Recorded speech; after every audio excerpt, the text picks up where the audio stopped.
Wow, we're glad to see so many people here today. Thank you for coming. My name is Linda Lidala, and I own a company called Inner Circle of Central Minnesota, and I build and facilitate groups of business owners. One of our goals today is to have you avoid the kind of mistakes that I made when I sold my business. I had a manufacturing company in Mora, Minnesota, and I did not have this kind of information. I just decided to sell, and I did it without any pre-planning. So I think that you will be much wiser than I and not leave so much money on the table as I did. A little bit about our speakers. The first speaker that we're going to hear from is Paul Radeke. Paul is a small-town boy, grew up in my neck of the woods in Quamba, Minnesota. He's the Chief Operating Officer for KDV and specializes in investment counseling, personal finance planning. Paul will help you design your financial future once you've made the decision to sell your business. Next, you're going to hear from Barry Kirchhoff. Barry is the director of the Small Business Development Center at St. Cloud State University. He has a wealth of business information and background. He's owned many different kinds of companies, and he's also a retired Commander Sergeant Major from the United States Army Reserve. Don't mess with Barry. Steve Kirchheid is our next speaker.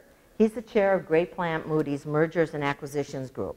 He does extensive work in tax law, including dealing with the federal, state, and local tax controversies.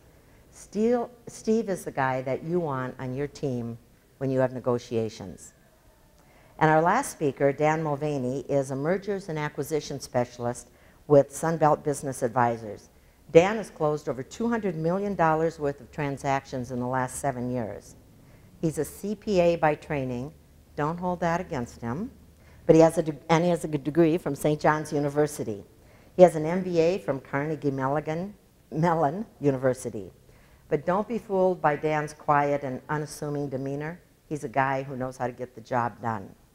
It isn't often that you can get this much talent in a room and have them serve you breakfast to boot, right? That was kind of nice.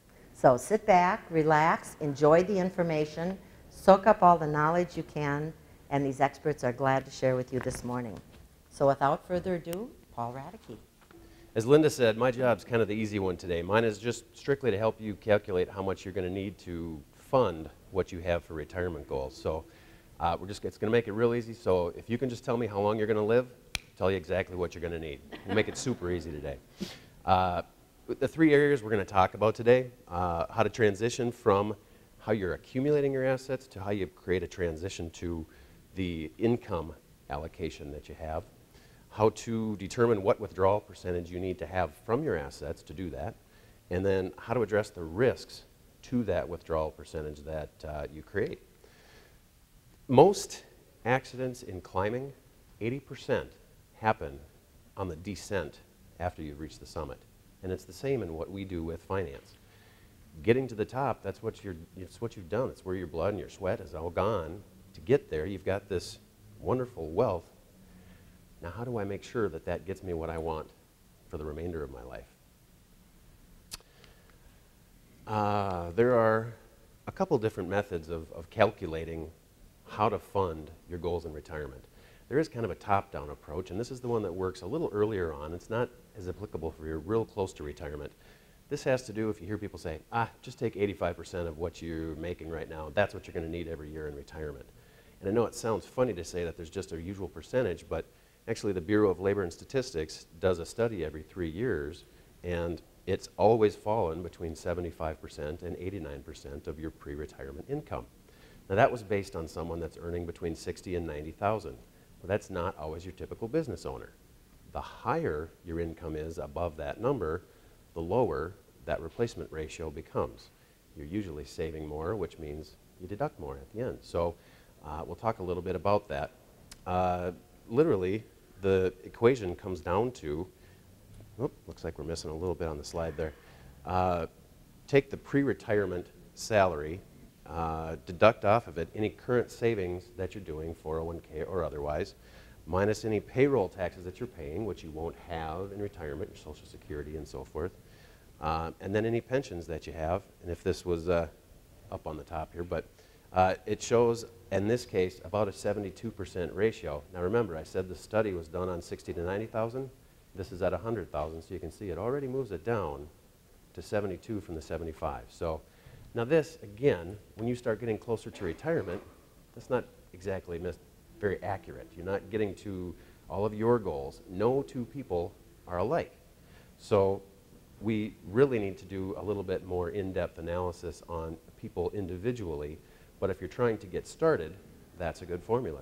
Your pre-retirement earnings minus what you're putting in savings anyway, minus those Social Security taxes, and there you are.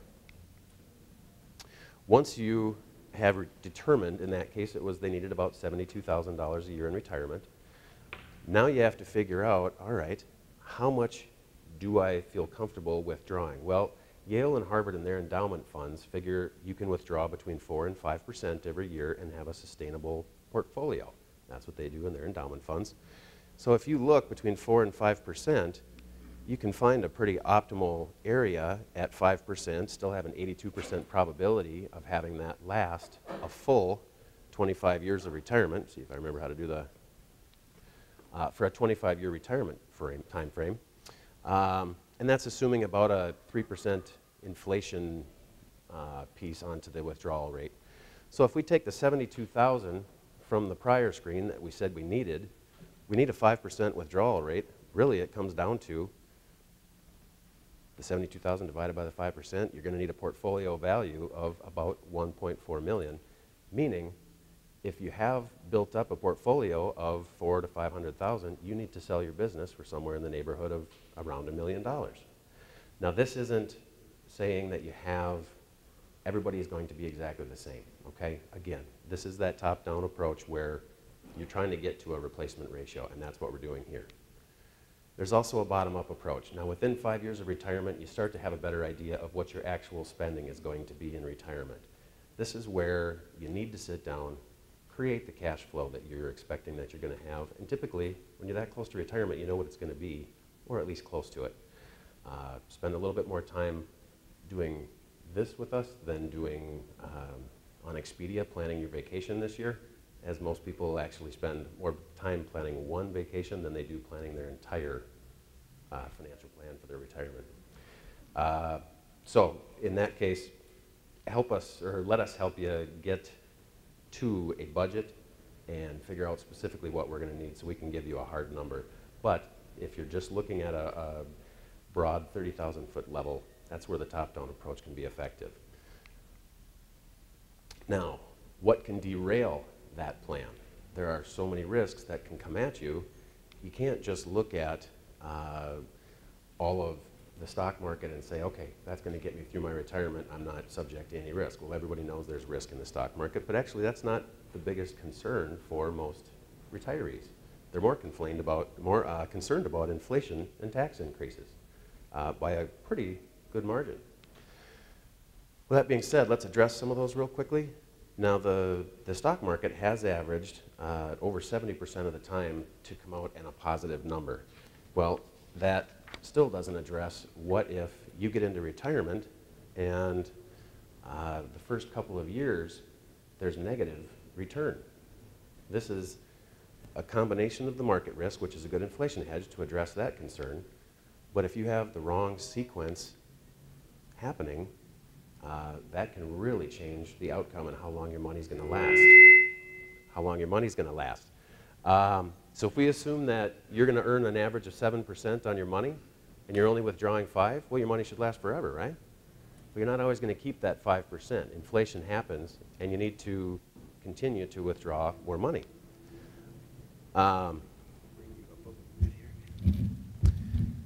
If you take a look at the solid line, that would be just an average 7% growth rate on your money for the entire retirement. Your money lasts until you're 97 years old. The jagged line you see is if you alternate those between getting 7% your first year, lose about 13 the next year, and get 27% in the third year, and just continuing that cycle. Look how far it brings your, how many years your money will last you down. Now let's reverse that and say the second year, the first year you got 7, the second year you got 27, and then 13 in the third year. Let's reverse that and say the second year you got the negative 13%, brings your how long the money's going to last all the way back to 86 years old. So sequence of returns does matter. You have to address that risk. There's got to be a component of your portfolio that does that. I don't think I need to tell you that that people are living longer and that with medical advances, it's going to continue. Right now, we talked about a 25-year retirement. If you were 65 years old when you retired, and we're looking at 25 years, there's a 50% chance that one of the two of you will still be alive at 90. Well, what are we addressed for if you live past that age? Health risk, I think people are becoming pretty aware of the fact that 2 out of 3 people over the age of 65 today will need long-term care at some point in their retirement. Inflation risk. Just a quick note on addressing the biggest concern that people had. It's really gone to that point. It's gone up to 71% of people consider that the biggest risk from 63 in just the last 4 years. They're concerned that that you're not going to keep up with inflation in your investments. Can't get too conservative right now. We've seen what's happened with bonds and what the paltry return that are happening there. So to try to run the safety isn't working. So we need to address those. So it doesn't mean all of this just comes down to you can't just throw everything into one investment. You know, how about the next one? Anybody sitting on, you don't have to tell me if it's you, but how many are sitting on some land that you know that it's worth this, but not today it's not? Okay, and you don't want to sell it for the lower price. So you're sitting on all this land and you're wealthy and can't liquidate it. So liquidity risk is another piece. So these are all pieces to address when you do the bottom-up approach. It's a lot easier to do. So you can see where the top-down approach is quick and easy, and we can help you do that. But one of the things that we're committing to for people that attended today, if you want the materials to get started on creating that cash flow, we'll get that to you free of charge. It's not something that will cost you anything. We're happy to do it. That's part of what we do. And if there's any questions, we'll address those afterwards. I see I'm out of time, so taxation risk, I don't think I need to talk a whole lot more about that. The last time we had entitlements rising, now I'm out of time. The last time we had the federal debt climbing to these levels was in the 40s, and taxes went to double their current rates as of today. So I think that's a pretty significant risk that needs to be considered. So with that, I'm handing off to Barry. I'm with the Small Business Development Center. For those, I think most of you are familiar, but I just want to remind you, Small Business Development Centers, sometimes a misnomer out there is that we just help startups.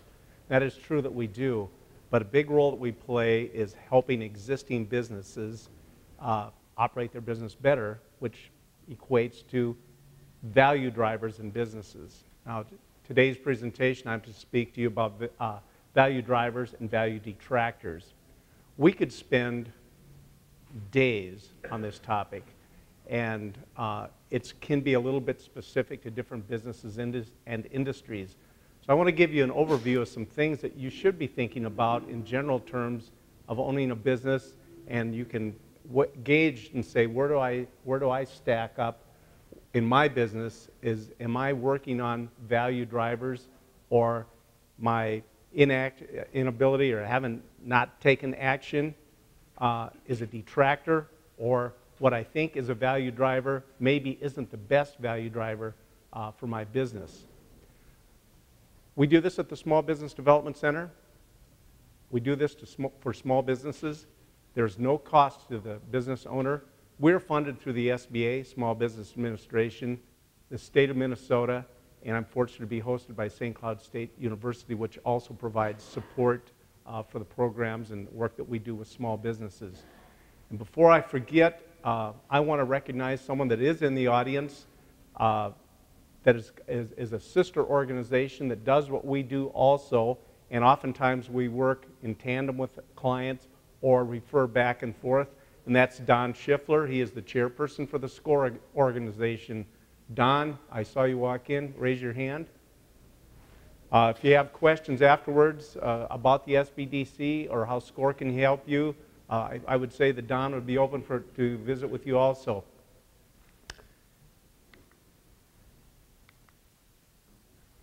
Value drivers. And by the way, In keeping with the advice I give my clients, I only have about 4 slides because I tell my clients anytime that you can listen to a CPA or an attorney and ask them questions and it's free, go for it. So we want to have ample time that you can talk to the professionals. One of the things that can bring value to a company is the depth of your management. And what do we mean by depth of management? Well, can the company operate without you? Can you walk away from your business for 2 or 3 weeks and when you return it's not in shambles? Because you have a good management team in place and the business can run with the team that you've assembled. Customer diversity. We see this oftentimes. Do you have a diverse customer base, or do you rely on 1 or 2 major customers that brings in the 90-95% of revenue for your company? We were just in a business yesterday, and I was thinking about talking this morning. 90% of their business comes out of 1 customer or 1 area within their industry, and we have some work to do. They're successful, but everyone knows in this business climate, things can change overnight. So I challenge you to go back and look at your customer base, and is it a diverse mixture? So if you lose 2 or 3 customers or 1 customer, it's not going to put you down to your knees. Owner involvement. Now that sounds good. I'm involved with my business, and most small business owners are really involved with their business. But we challenge you, are you the rainmaker? Do you make all of the decisions? If you walked away for 2 or 3 days, does the business crumble? You know, how difficult, and this is in the due diligence if you're selling your business, how difficult would it be to replace you? And that goes back to the depth of your management. Do you have a good team assembled that can run your business in your absence? Competition. Do you keep your eye on the ball in competition? Do you have a product that's within a certain industry or product line? Do you have a niche? Or is your service or product that you offer fast becoming a commodity and you're just competing on a price basis? Companies that have something that others don't offer or do it a different way bring more value to the table when it's time to sell the business.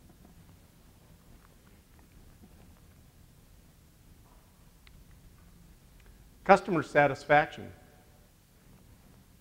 Very broad term. If you're in a service industry, and it's common in your industry to contract with your people that you provide services to, do you contract? Are your contracts up to date? That's one part of it. That brings value to your company. As we examine the people that you do business with, what are your relationships? Are they strong relationships? Do you get a lot of repeat business? Do you have a customer loyalty program, or are your customers loyal? If there's a service problem with a service you provide or a product, do you have systems in place that when you have to address a problem, not only you, but your employees know what to do? And so many times, I see in the service industry, and I used to challenge some of my employees, you never quite close the loop. Do you make the follow-up call after you think you've taken care of the problem, just to say, this is a follow-up call, we did this, this, and this. Did we completely meet your needs? That's having a system and a procedure in place. That builds customer satisfaction. Human capital, and I'm going to come back and touch on this a little bit later too. This goes back to who do you have in place? Are they well trained? And again, if you walked away from your business, do you have the human capital that can sustain your business? If you're going to market your business and it's a specialty or a service, do you have non-competes signed for your key management people? That brings value to a business. So if I'm buying your business, I know that your key managers aren't going to walk away and do what you do and take the customers with them. Financial history. So oftentimes when we deal and see businesses are starting up, they are successful, because they're very good at making a product, providing a service, and selling it. And that's two legs on the stool. But the financial literacy part is where it gets a little sketchy. But don't worry, we have that covered because my cousin Louie does my QuickBooks. And I'm not a CPA or an accountant, and when I can spot the errors, we know that it's going to be a long haul. Operating efficiencies. Does your company have documented systems? Oh, that's okay. Yeah, we're ISO. We're in good shape. Are you following ISO? Or do you have processes in place? When's the last time you reviewed your processes? Is this a foreign term to you? Process mapping. If it is, maybe we should talk. If you have very sound operating processes, oh yeah, we're a manufacturing company, we're okay. Well, maybe you can put some of those processes into your sales department, your office, or how you deliver customer service. I know, yeah. I like to talk. Recurring revenue brings value. Do you have, like I said, contracts or things in place that can bring you recurring revenue instead of every time it's a new customer? Professional sense. As your company grows, have you considered reaching out to a law firm or to a CPA firm to help you guide through the process of growth? You know, in closing, I've talked about documented processes, talked about businesses have strong, diverse customer base. If you remember one thing I say today, the one thing I want you to take away and to challenge yourself on this is, do I work in my business or do I work on my business? In closing, I've worked with a client, and I play a small role. I help develop his management team. And when we started, they had to change their customer base and reinvent their company. I started working with them in 2005, and they went from 6 million to 12 million. And I said, I think I've done my job. Didn't hear from them for about 2.5 years, called me up and said, come on over, we haven't seen you for a while. They're on their way to 17 million. And as I talked to one of the people that I helped along the journey, he said, I don't know if I can do this anymore. I said, yes, you can. We just need to reposition and retool because you can do it. Thank you. I'm going to talk a little bit today about just the different phases of the business sale, really from a legal perspective. And there's really, I've kind of lumped it into 5 phases. And the first phase really is not something that occurs over a very short period of time. We tell people that this really can take up to 2 years. If you take a look at most people that are preparing a business for sale, if they do it right, it's not something that they start 30 days before they hire a guy like Dan to help them sell it. They usually take a couple of years to really groom that business.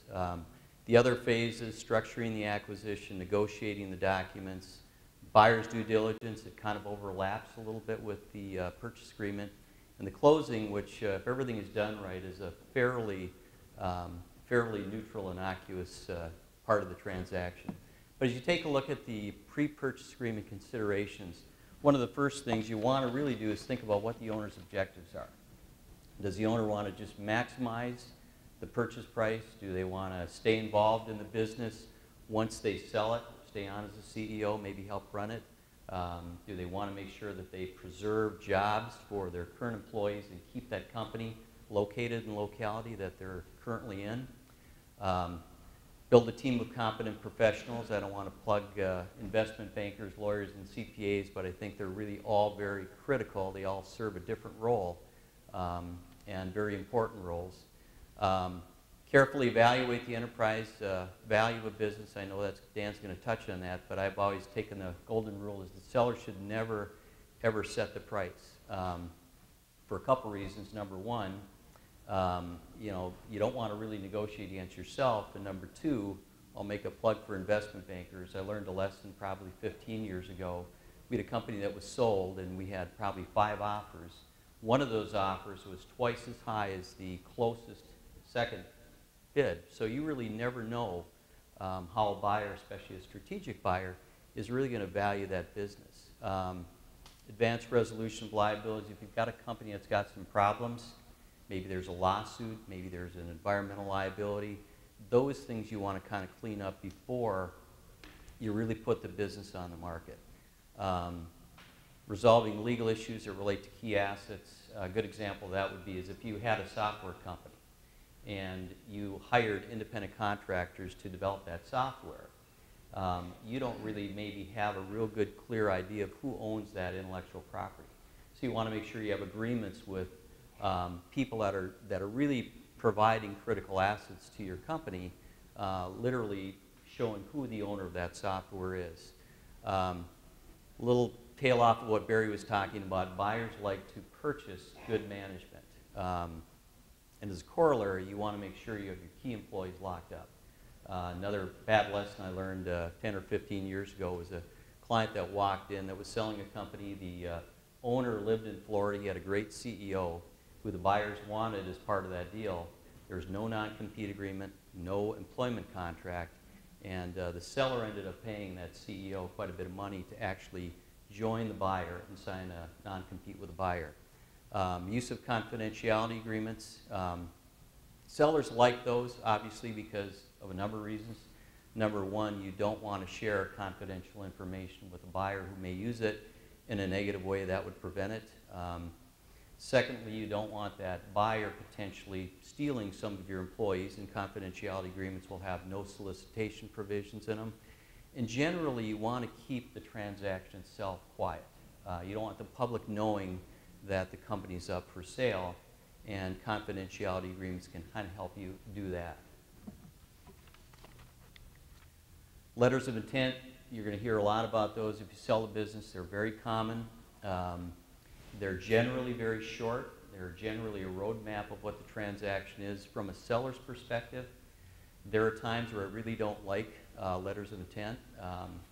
Number of the reasons are up there. I think it's really difficult for a seller to renegotiate the terms once that letter of intent is signed.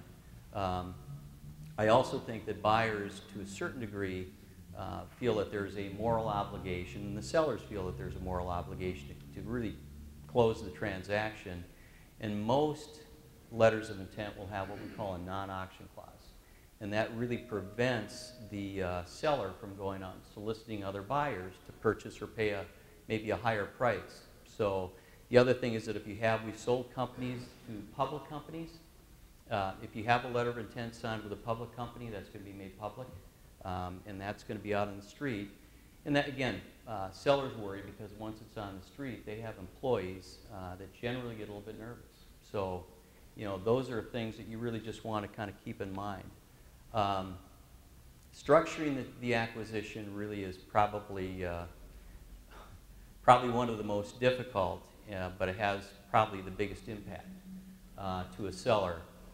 And tax and financing considerations are huge. Generally, if the seller is going to be carrying back a large note, the purchase price ought to be a little higher because they're taking more risk. Also, there's a lot of CPAs in this room. I think when you take a look at companies, there's so many tax rules that are in play right now that it's very difficult for a seller to just sit down and kind of figure that out on their own. And a good example is if you had a company that had personal property that was, let's say, worth $10 million, the seller had depreciated that personal property down. When the seller goes to sell it, if $10 million of the price is allocated to that personal property, the seller has to pay income tax on that entire $10 million, even though they may only receive a $1 or $2 million down payment.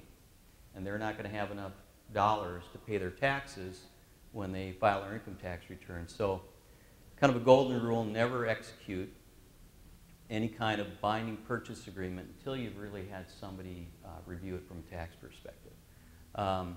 Some of the alternate structures would include an asset sale, which is a buyer coming in and buying all the assets of a company, a stock sale, a merger, which is common with public companies.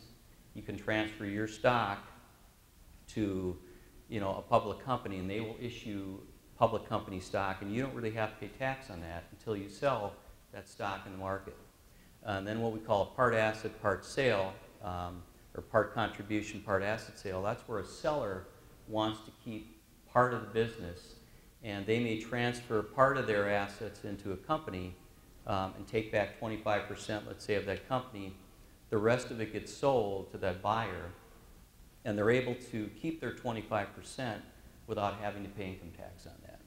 So good example on an asset sale, which tells you how important CPAs are, is if you had a C corporation. A lot of you have heard the negatives about a double income tax, but if you had a C corp that sold assets, the company, let's say for $10 million, the company would pay $4.5 million on that sale. Then the shareholders would pay another 23% on the remaining $5.5 million that's distributed, and the owner would literally lose $6 million to the state and federal government. Now, which leaves them $4 million after tax. Now, if that were structured as a stock sale, they'd pay 23% on the total purchase price. They'd be left with $7.7 million, if my math is right. So you can take a look at how the structure just makes a huge impact on the net for the seller. And in those cases, there's an argument to be made that the seller could have sold the company for less if it was structured as a stock sale versus an asset sale.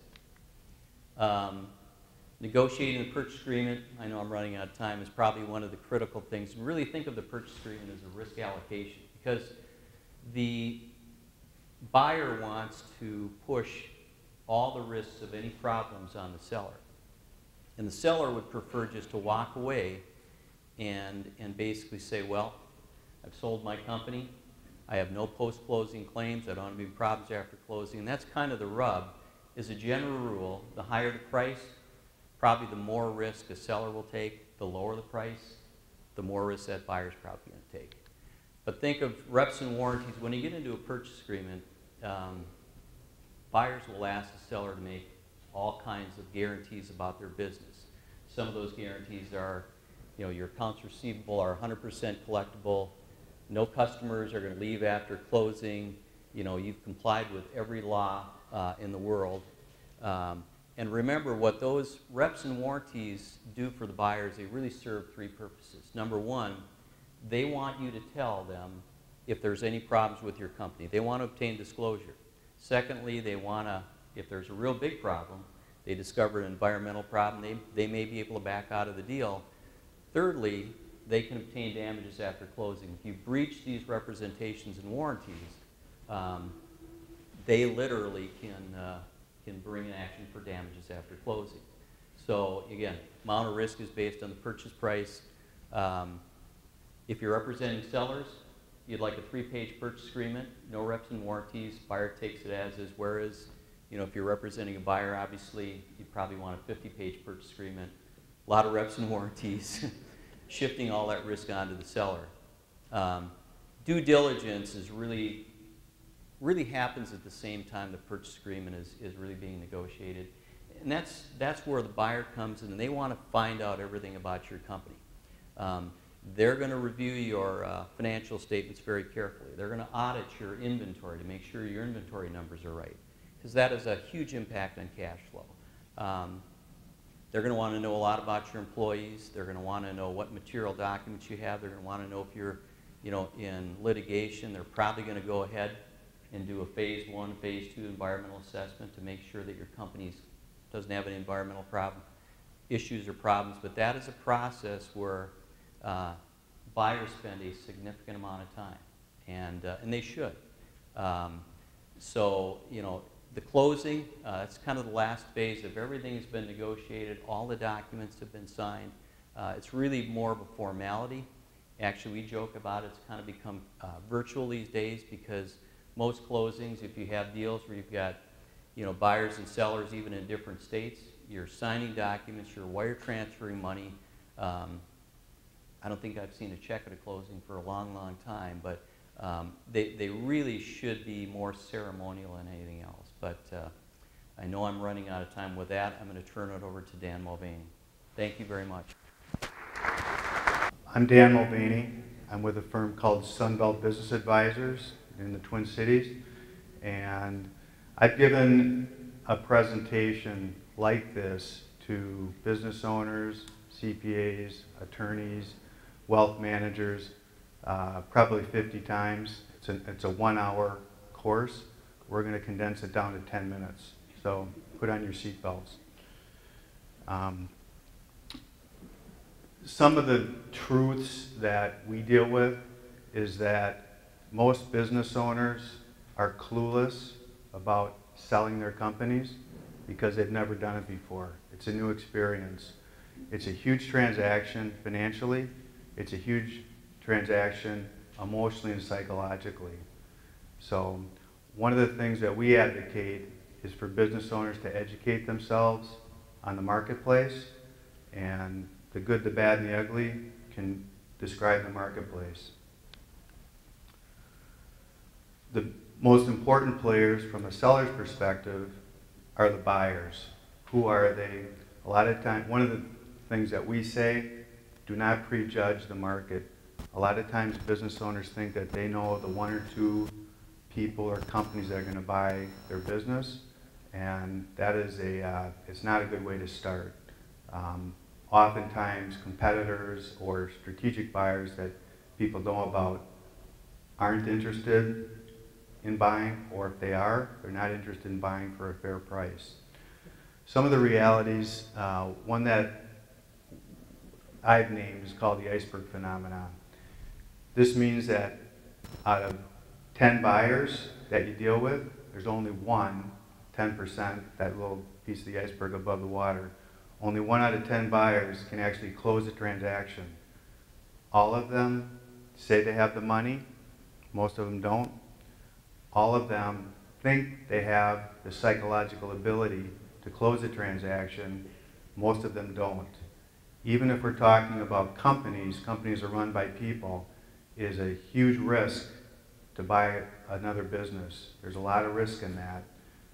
There's transition risk, there's lots of reasons why mergers or acquisitions fail, and it takes a very strong buyer to close a transaction.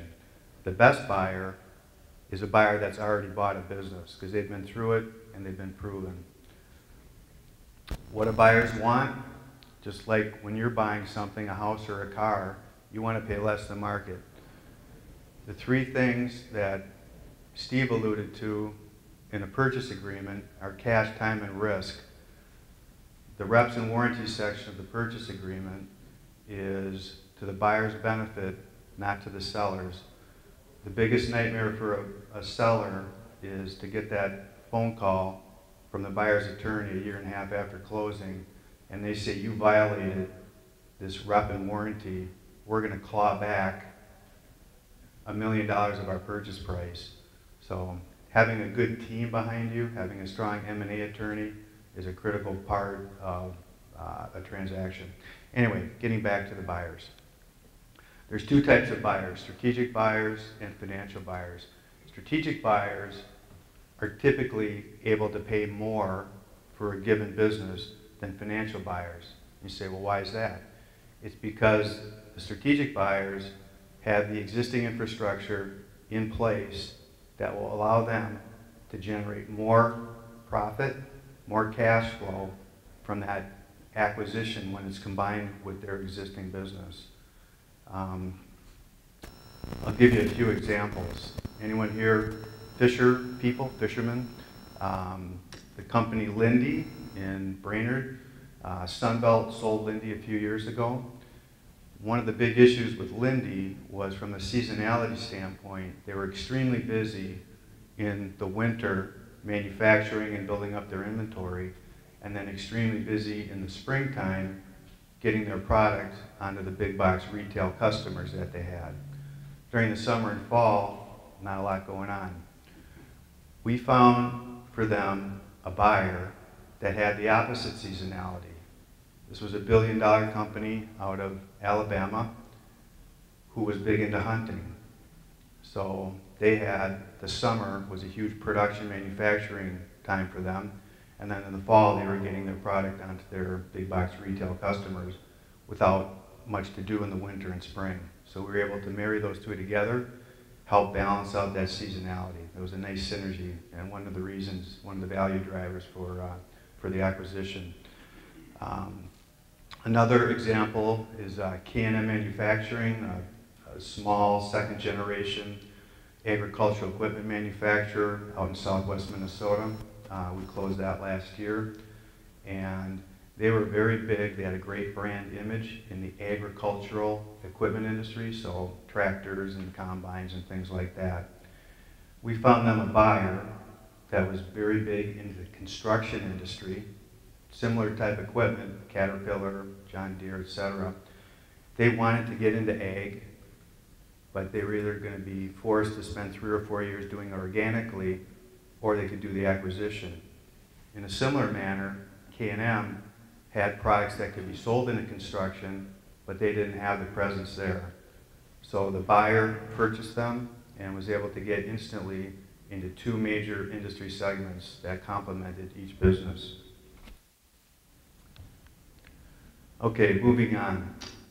What is being sold? What are buyers looking at when a company's for sale?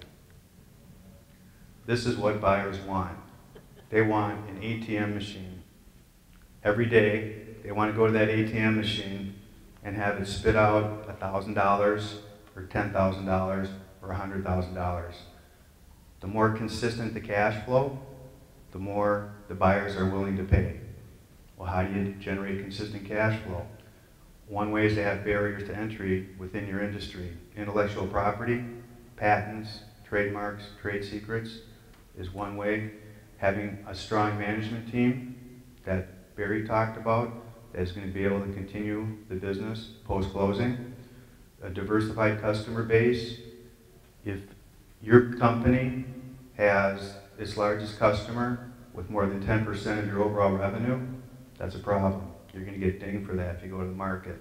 If it's something like 30%, you need to get to work and diversify your customer base, because you're going to get a lower value. Because the buyer buys it, they're assuming that that major customer is going to migrate away shortly after closing, and they're going to discount the price for that.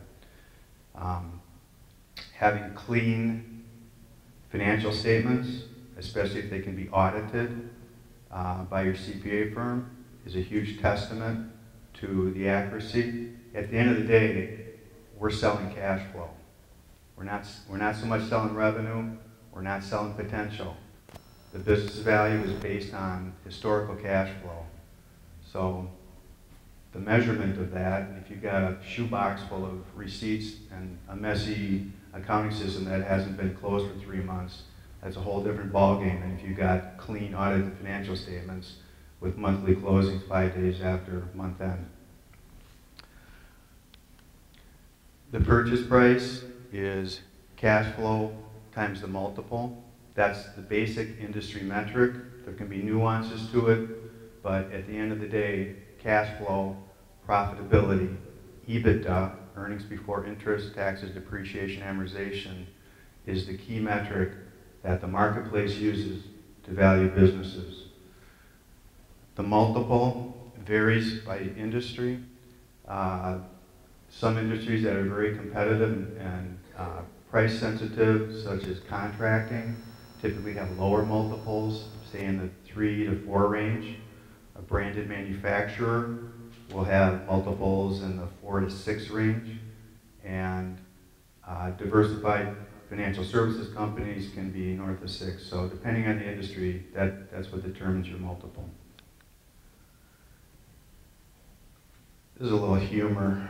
This is the guy, it's a psychiatrist standing behind him with a gun pointed at his head, and the guy in the couch says, "You're the only one who doesn't hate me." So I think this is kind of just reflective of my industry, and people can look at that as me or the business owner or the buyer. So, all right, let's move on. Steve mentioned the 2 critical documents. I want to add a little flavor to that. The letter of intent, even though Steve doesn't like it too much, is a critical document in our process. Buyers are typically the sophisticated parties. They've bought before.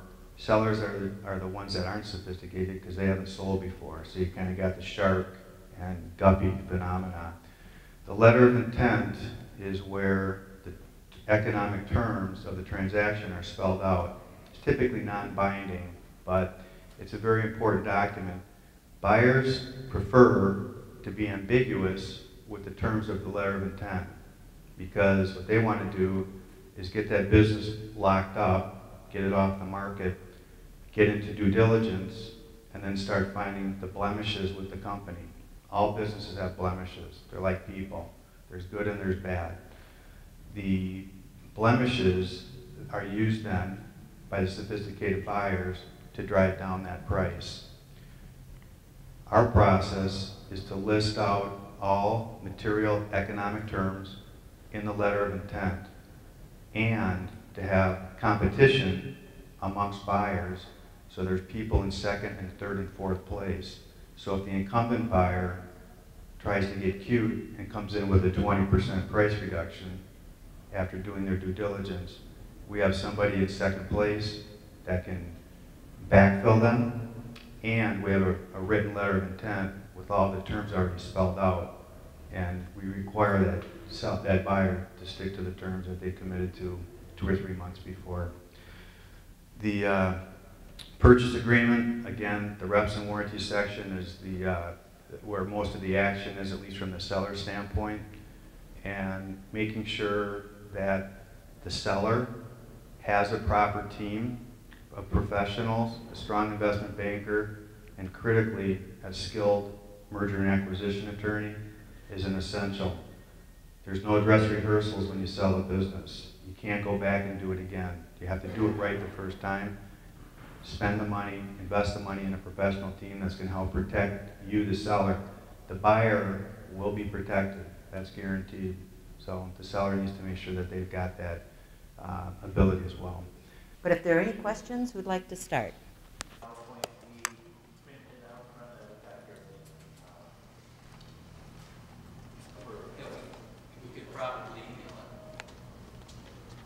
That's possible, and we're also taping this today, so in a couple of weeks you can go on any one of our websites and you'll be able to see a video of this presentation again in case you missed it. So thank you, Stonebreaker Design. Other questions? A lot of this seems to be based on independent party transactions. What about family-owned businesses and succession within your family? I mean, obviously some of these things still need to happen, but, you know, it's got to be a different process than when you're looking at somebody on the outside to buy your business. What are the differences we should be looking at as a family-owned business? Yeah, I mean, you know, typically that's a good point. I mean, when you look at, maybe this works, when you look at selling a company, you probably look at a lot of different outlets, and selling to a family or family member is certainly one of those outlets. Typically, you know, when you're selling to a family member, you've got, number one, you've got to make sure that they're people that can actually operate that business and be as successful as you are. And second of all, generally, when family members are transferring a business to that next generation, their goals and objectives are different. They're looking for less value. Typically, they're selling at a discount, and in many cases, they're actually gifting some of that company to their family members to kind of ease the burden of affording it. But that definitely is a succession plan. Succession plan, really, when you look at, you know, it's selling to strategic buyers, to financial buyers, transitioning maybe to key management or family members. But the process, you're right, is a lot different, a lot shorter, typically if you're transferring to a family member. Mary, have you ever dealt with that? And would you repeat the questions when they ask that so that we make sure we get them on tape? I wouldn't say that we have a lot of experience with business succession. We deal a lot with family companies. It's a different dynamic.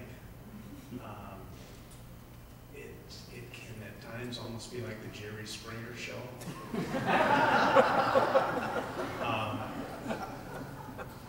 Sometimes we run the risk of, do we really want to be this brutally honest and be affiliated with, as Highway from the state of Minnesota, we're here to help.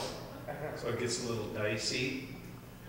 I've worked for family businesses, and I've worked in corporate family businesses, and they have pros and cons, but there's kind of sometimes a self-fulfilling prophecy in a family business that there can be propensity to have payroll leaks, and I think that wise business owners that are looking succession plan maybe have to say family is family, and maybe it's the best thing not to take over the family business.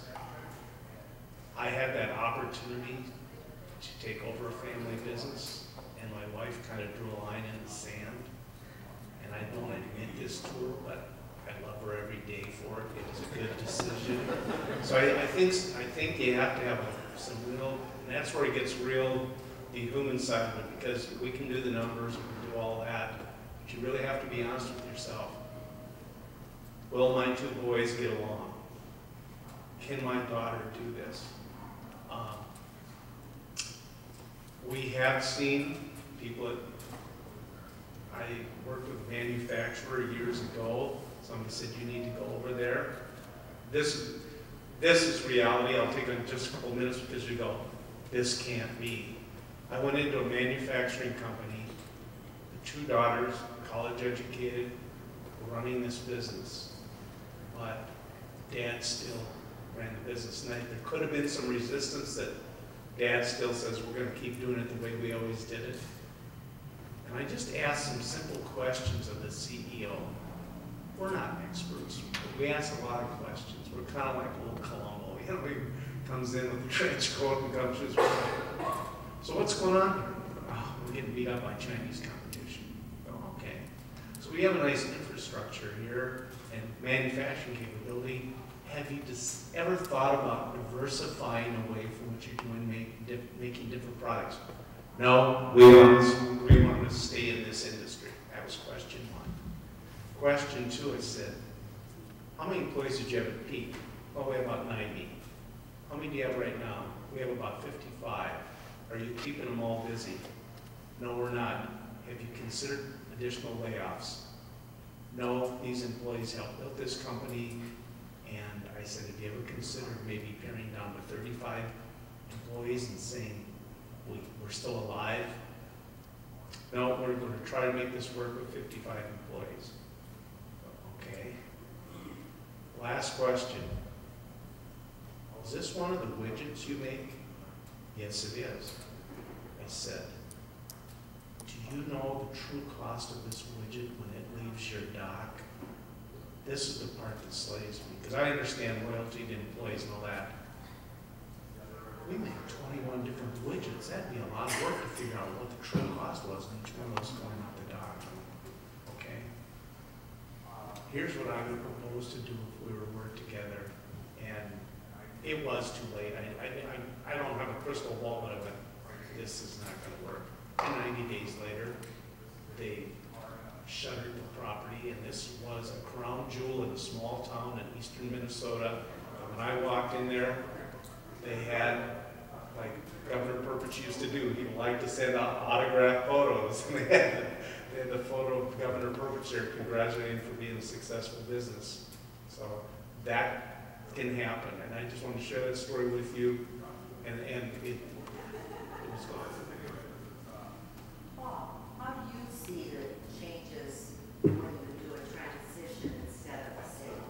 You know, what we see when it comes to family business transitions is more along the lines of the differences in the financing more often than it is the actual structuring of the deal itself, or in there always has to be the concern of, can the business continue to be an ongoing concern in the future?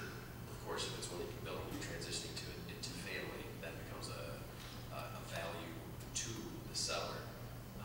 You know, it still is when you're selling the business to somebody else, you still want it to survive and succeed, but it's when you have your flesh and blood there, it has to continue that way. It just becomes a greater value. The actual financing itself, if it adds the element of an earn-out or something to that effect, we see that as a difference in a family transition versus a sale.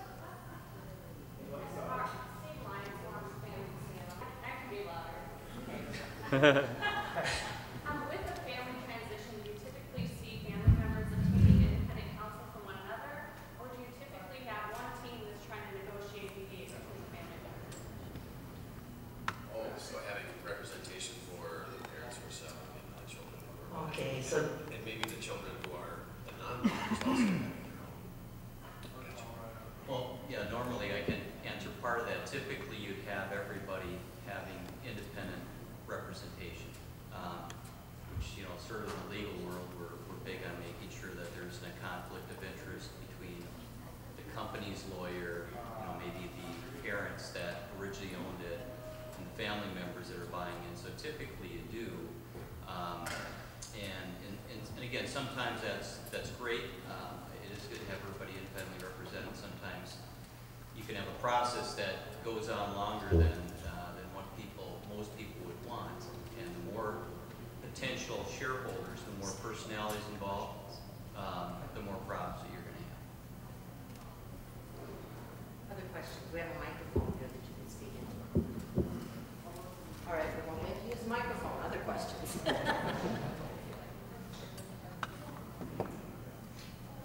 Just one other comment I'll make with regard to family members coming in. I mean, there's some great companies in town and certainly outside of the area that have spent just a huge amount of time in succession planning, and they've developed guidelines, protocol for bringing family members into ownership, and they've set up informal and formal rules where kids are going to come into the business. They want them to add value. They've set up rules, little regulations where they want their kids to go out and work in a different environment outside the company for a period of time to bring in some different values. They've wanted to make sure that they're college educated. They've set up really sort of internal rules and regulations for bringing those people in. And they do. They run a battery of tests. We've got a company that probably has 30 shareholders in it, 5-6 generations, and there aren't all the 5th and 6th generation people coming in may not have the capability of being that CEO. So you really have to do some special kind of review in making sure the people that are coming in can actually run that and make it more valuable than the generation prior to that. I mean, you want that next generation to add more value and grow the company. So I think I think there's a St. Thomas course. We've had companies go down and spend 2 years basically doing nothing but succession planning and thinking about how they want to move that company from one generation to the next. And it is a process, and it's really not a static process where you put together some documents and talk about it. It's kind of an evolving process. And I'll just tag on that a little bit. I gave you a real worst case scenario. It goes back to what we preach at the Small Business Development Center. You need a plan, and you need to surround yourself with a team of professionals to help execute that plan. And locally, I believe someone a firm that we work with is the Anderson Center. We have kind of an arm's length relationship, but they're moving into some succession planning seminars too, and they have they like to employ people that are successful and are experienced and have walked through these experiences as their moderators and instructors, because it's a big undertaking. And from my limited experience, I would think that a successionship of a family business can almost be more draining than just an outright sale. And I don't know if my colleagues agree with that or not, but No, I do, and you pointed out a really good resource in town. The Anderson Center has got, one of the things we also recommend to companies, especially when you've got next generations coming in, is really having an independent board of directors. It's really difficult, quite frankly, for parents to negatively talk about their kids or to criticize them constructively and really have those kids take it to heart, where if you have an independent board, they're very good at mentoring. I think the next generation takes their comments, their critical comments, much better. So I mean, those are things that the Anderson Center really in town is teaching and actually preaching to a lot of small businesses. Other questions? I'll tell you one thing. Dan, when I started selling my business, when I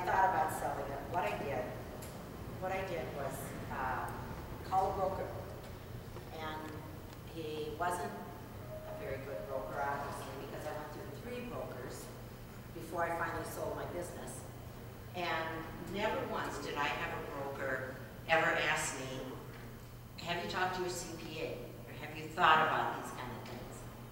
Do you get that very often? Well, is this on? Can you hear me? Okay.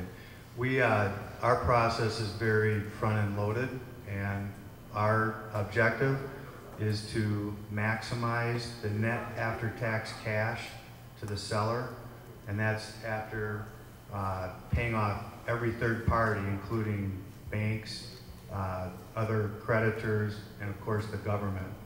So having a tax strategy before we go to market is a critical part of our process to help maximize the value to the business owner.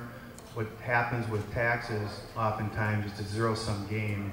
What's good for the buyer is not good for the seller, and vice versa. And of course, the buyers are going to try to take advantage of that and make it best for them to the cost of the seller. We've had a lot of success with, I call it a preemptive strike in negotiations by laying out the transaction structure before we go to market. So when the buyer gets their hands on the business profile, they already see the transaction structure and here's the tax allocation, and so oftentimes they buy into that. So. I also found it interesting that there are strategic ways that you match sellers up with buyers so that they complement each other. Do you see that happening more and more? Do you actually go out and seek a buyer for a certain company that you might have for sale, or do you see this in many of your transactions as you're going out? Absolutely. We're going after the strategic buyers that have that, as I mentioned earlier, the infrastructure in place that will allow them to generate more cash flow from the combined acquisition, and that acquisition can generate, or from that seller that can generate standing alone. So yeah, our job is to maximize value. The strategic buyers can pay more. The good news with today is that there is a lot of strategic buyers with a lot of cash on their balance sheets, and they're looking to grow. One way to grow is through acquisition, and so it's a great market for sellers in that respect. So. I have a question. Is there some minimum level of companies that you work with? I mean, is it $1 million? Is it 10 million? Is it larger when you all become involved? Mary Ann asked if there was some minimum level of company, some size of company that you deal with, or do you deal with them all? I'll address, I mean, we typically have dealt with them all. You know, we've had sales where we've represented somebody on a $200,000 sale and somewhere at 70, 80 million. I will say one dovetail comment to Dan, though, is that generally you will develop a lot more interest from certain buyers the larger the company, you know, the larger the company that you have, because typically when you take a look at the private equity funds, you know, they're looking at companies that typically have, you know, $10 million of revenues, maybe $1.5 million of EBITDA. You know, so the larger the company, the larger the scope of potential buyers out there. So I think there's a little bit of a different environment the larger that company is. The firm I'm with, Sunbelt, we deal with all size businesses, from the small local coffee shop or UPS store franchise up to we max out about 50 million of revenue, and but we deal with every size. Can you be the same? It's nice if you have one employee that kind of helps drive some value. But no, there's needs on all of those fronts. You know, sometimes the needs are a little bit different, but you still have to have that available. Absolutely. Yes, another question. Mine's out just with the Central Minnesota Community Foundation. We've worked over the years with a lot of people who sold their business and used several charitable planning tools in the process. Although we're never in a situation because of privacy issues to bring it up. Do you find that, you know, we're always trying to educate business owners, but usually, especially in smaller communities, some of the most generous people in the community, they're just going all kinds of things about their own business. Does that come up in your process? It seems like it's, for some people, that's part of their retirement plan. They have things they want to accomplish, that's a great opportunity to do it. But it's usually the advisors that, hey, that's Yeah, I mean, I can make a quick comment. It comes up frequently, and usually we always look at clients, especially if they're looking at even sharing some of the purchase price of the company with a charity through a charitable remainder trust. Typically, we want to make sure that they start that planning pretty early because there are all kinds of issues. If you do that, you know, after a sale, a letter of intent is signed, it looks like an assignment of income, which the IRS frowns on, but generally that is an issue that we come up or look at all the time. Are you guys usually the ones bringing it up, or are you seeing that business owners are already starting to, hey, I've heard this tool works? It's really one of those issues of kind of trying to figure out what your client's goals are in the beginning, and we've had it go both ways, where clients have come in and they've been emphatic that they want to transfer part of their company to a charity before it's sold, so they can, you know, save some taxes and actually benefit the charity. So yeah. Through a CRUT or a CRAT or something, and then we see in the businesses that we transfer. And the last slide that was up there after I ran out of time was talking about legacy risk and philanthropic feelings that people have. That legacy risk, if they didn't do the proper planning, that's, you know, usually one of the first things that gets cut out is what charities are not going to get that money, or things that I wanted to leave to my family that I no longer can. How do you make sure that that isn't a risk to you, that you lose that abilities? This wealth of expertise that you offer up there, but to a small business owner in the what does all this expertise cost as a percentage of the transaction? There's a wealth of information. What is it going to cost me? That's the hardest question of the day. But it's a good one. That is a good one. No, I mean, actually, it is a great question, and you know, typically, at least for lawyers, you know, we're billing at hourly rates, and those hourly rates are different depending on what person in the firm is working on that file. We've had, actually, it's interesting because we've had a lot of, especially with the economy, we've had a lot of clients or even cases where we're actually doing an RFP where we're bidding with other law firms to get a project.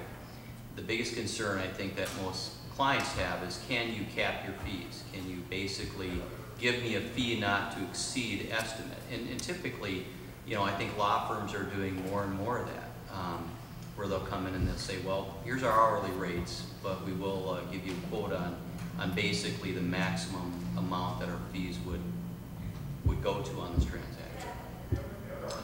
As far as the planning that we do on the wealth management side, you know, essentially, if it's for a client that's already hired us to manage some investments or assets to that matter, this is part of the planning process that we offer, so that there isn't an additional charge for it. If it's someone that comes in for just that service and that service alone, typically it's a, you know, a moderate one-time upfront fee, and then a big part of the planning for that business owner is also making sure that the accidents happen on the way down. If you remember, it's making sure that you stay on top of that plan and that it's still on track. And if it starts to get off track, what do you have to do for corrective action to get it back on?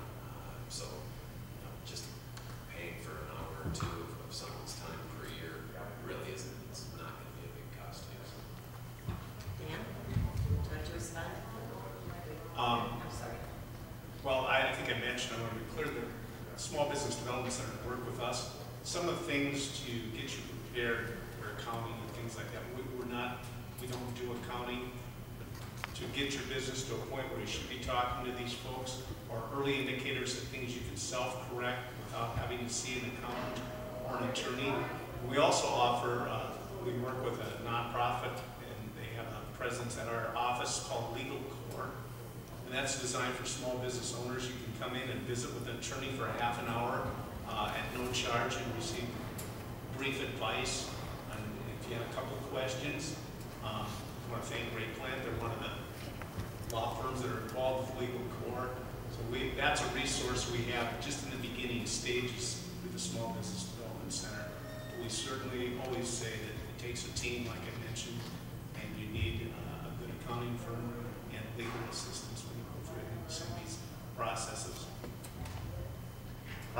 With Sunbelt, we, as part of kind of our marketing, we do free financial analysis and come up with a range of value for prospective sellers. There's no obligation on that. Once we're engaged, we have a small upfront retainer. It's kind of a loss leader, but it's something that really says the seller is serious about committing to this process, because it is a serious process. And then we don't get paid until we close. So we're commission based. It's a very high risk business model. We have a huge economic incentive to make sure that the transaction closes for the maximum value. So, and that the percentages of our commission vary based on the size of the business. So. I think I told you I left thousands of dollars on the table because I didn't have a team advising me about the taxes, and I wish I had someone there kind of negotiating how the payment was made. So having that team is critical. Are there any other questions? Yes. The Small Business Development Center, is that based on, for the counties? Would you go someplace else? The Small Business Development Centers, is that based for the counties or? I invite you to look at our brochure that's out on the table. We have 9 regional centers with satellite outreach centers within the 9 regions. If you have any questions about how the contact information is also in the brochure. It looks like this. Here's the map for it, so take a look at it. I want to make a comment. There's one party that's not represented at the table that has interest in these transactions, and that's the bakers, of which I'm one of. I've had the unfortunate experience of working with distressed businesses 8 of the last 10 years, and I've learned a lot of stories of why businesses fail. And I would just echo that the need to plan and do this and have these conversations is really, really important. One of the themes I'd like to mention why I've seen some businesses fail is that lack of planning, but paying too much for a business. The buyer pays too much. And the business, no matter how well it's run, whatever the industry is, it can't survive 5 or 7 years down the road. I have seen that at least 6 times in the last 10 years of me, where I've walked in and inherited things, and we've been able to trace back, how come you have this level of debt on this business? That's a huge piece. So family businesses, work with them 25 years, lots of heartache and stories, but the better off you can get that family together and have those discussions. Those are the businesses that are successful, that pass along. The further you avoid that, that's also one of those failure things that I see. And I'm coming in after all these decisions are made. I'm asked to go in and help these businesses with the bank, and often, like Barry up there, I'm brought in a little too late, and I was closing down businesses and helping people move on with other parts of their life. So just wanted to make those observations for all of you. Real important work to be done. It's scary, but it's well worth it. Find some really good advisors and stare your family and your team members and your management right in the face and say, we want to do this and do it well, and you can get it done. Thank you for that perspective. Maybe I'll add a little bit to that. I mentioned earlier that there's roughly 100% rate of business owners who think their business is worth more than the market. And it sounds like a joke, but that's my experience. And what you just cited, ma'am, was one of the reasons why the market, these businesses are very risky. Even though the business owner may be collecting $1 million or whatever profit per year, they're still very risky. And I met 2 people last week, or earlier this week, both of who sold their companies in 2007. And they both made a huge amount of money, and they both said the same thing. That buyer got clobbered in 2008 and 2009, and the businesses are not worth anything near what they were when they sold the businesses. And they weren't sure if they were going to be able to continue because they were levered up. So that's one of the realities of the marketplace, is that things are good for a while, but then they get not so good for a while too, and that has a downward impact or pressure on valuations in the marketplace. We have time for just another question or two, and then we're going to wrap it up. How important is the fact that the business goes through the last few years in manufacturing? We're in the manufacturing industry, and we've done well during that time. Not broke records, but maintained good cash flow, and done did very well. Actually, did some expansion, took advantage of some opportunities during that time. Does that speak to the value of the company? The question is, how about those companies that have weathered the storm of the 2008 and 2009 recession and came through it relatively strongly? What buyers look at is they do a risk analysis and they do stress tests. So they say, okay, what's the worst that can happen if we buy this business today? What's the worst that can happen? What a lot of buyers are doing are they're looking back to 2008 and 2009 and they're saying, this is the worst that can happen. So for companies that weathered the storm and made it through that phase, either unscathed or with some minor dips, that's a huge testament to the viability and robustness of that business. That's a huge positive in the marketplace. If I could add one thing to that also. If the cause of weathering that storm and the innovation that you had to create to, if the main reason that you made it through that storm and the cause of that had to happen there was the owner that won't be there after the sale, that it's less of a value. If it was because of some management team or people inside of the business that created that value during that time and they'll still be there after the sale, absolutely that's going to add to the value of to the buyer.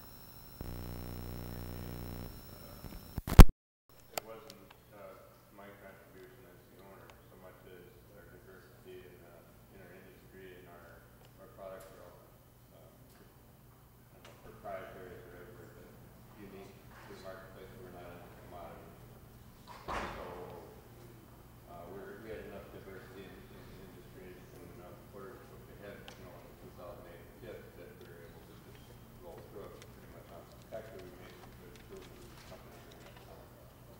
the less important that owner is to the viability of the company, the better multiple is. Any other questions that you have?